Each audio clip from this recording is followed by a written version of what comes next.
Assalamualaikum warahmatullahi wabarakatuh. Halo semuanya, perkenalkan nama saya Clara Dwi Nabila dengan NPM 0314230005 dari Prodi Bisnis Digital Universitas Musirawas.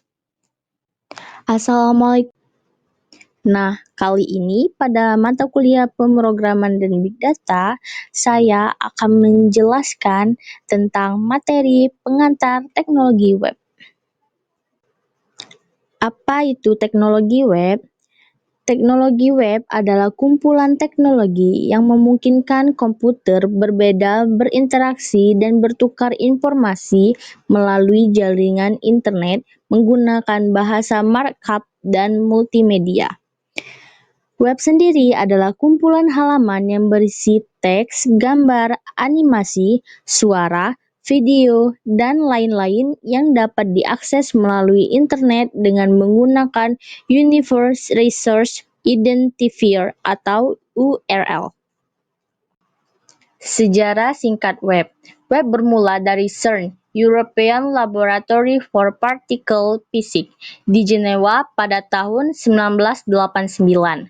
Ketika Tim Berners-Lee mengusulkan sistem distribusi informasi berbasis hypertext yang memungkinkan pengguna mengakses dan berbagi informasi secara universal. Berners-Lee merumuskan 3 komponen utama web, yaitu antarmuka konsisten, akses informasi universal, dan dukungan berbagai jenis dokumen dan protokol. HTML atau Hypertext Markup Language dikembangkan sebagai format dokumen web yang memungkinkan hyperlink antar halaman. Konsep dasar web. Yang pertama ada client-side programming, yaitu skrip yang dijalankan di browser pengguna. Contohnya HTML, CSS, dan JavaScript. Yang kedua itu ada server-side programming, yaitu skrip yang dijalankan di server sebelum dikirim ke browser.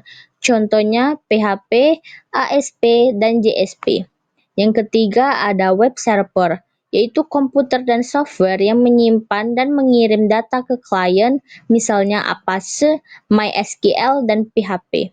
Yang terakhir ada web browser, yaitu program yang meminta data dari server dan menampilkannya ke pengguna, misalnya Google Chrome, Firefox, dan Safari. Perkembangan teknologi web. Yang pertama itu ada Web 1.0. Web statis dengan sedikit interaksi, fokus pada pengaksesan informasi.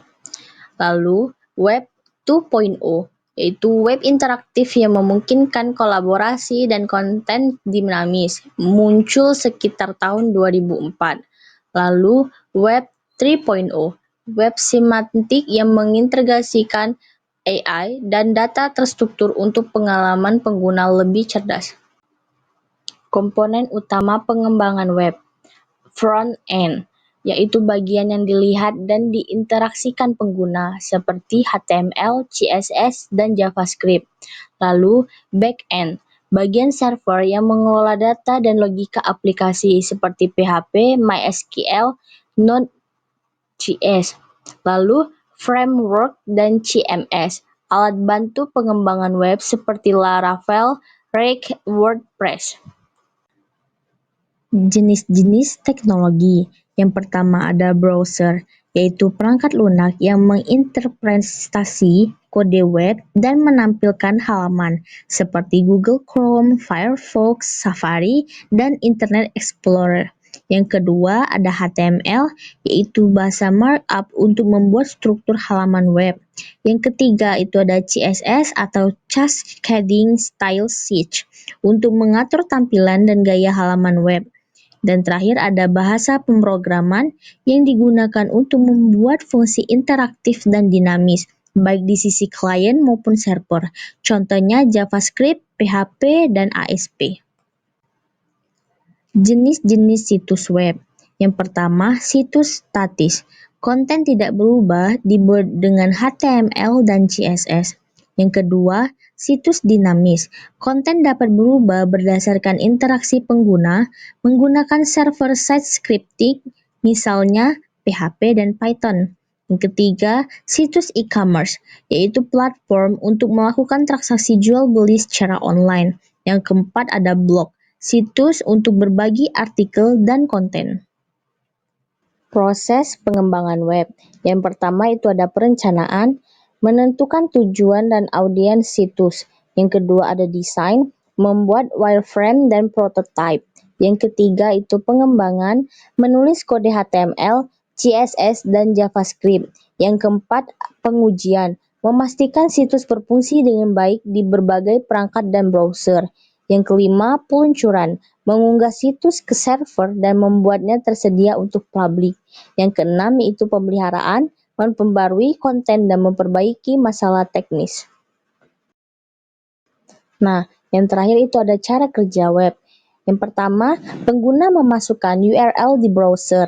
Lalu, URL diubah menjadi alamat IP server. Dan ketiga, browser mengirim permintaan HTTP ke server. Keempat, server mengirimkan dokumen HTML ke browser. Dan yang terakhir, browser menampilkan halaman web kepada pengguna.